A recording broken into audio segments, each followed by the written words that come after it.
We're down here at our soil health demonstration site in Sargent County. We'll take a look at the concept of planting soybean into a cereal rye cover crop and what that does for soil health. So let's start out in a soil pit. When we look through this soil pit, what I'm looking for are for roots. With soil health, we want to maximize the time we have a root in the soil actually doing the work. So in this case, on this field, we had cereal rye that we planted last fall. That cereal rye overwintered, and then we planted soybean into it this spring. And farmers call that planting green. So we maximize our time of a root in the soil and our time to build soil health by using that as a tool. Planting green is not approved by RMA guidelines because you need to terminate the rye a specific number of days before planting your crop.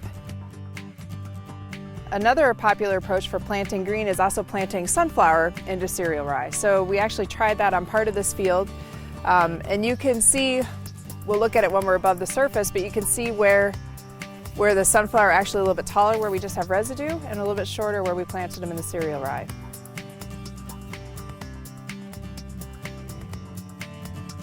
If I'm looking at rooting depth within this soil profile, I do actually see roots that just touch this top layer of clay down below.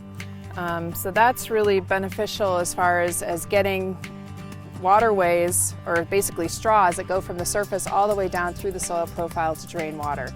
So these long continuous pores or straws are really important to get water movement down through the soil.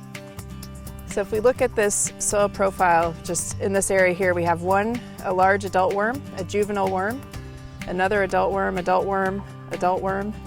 and I can see wormholes all over the place.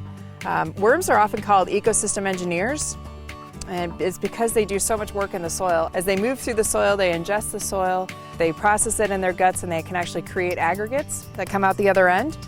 And that's really good for building soil structure and soil health. But they're also they create these nice long channels from the surface down deep into the profile again that are really important for water movement.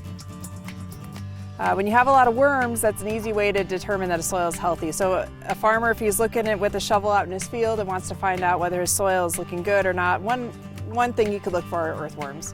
That's what I tell farmers is shoot for 5 or 6 in a shovelful, and that would be a good indication that your soil is healthy.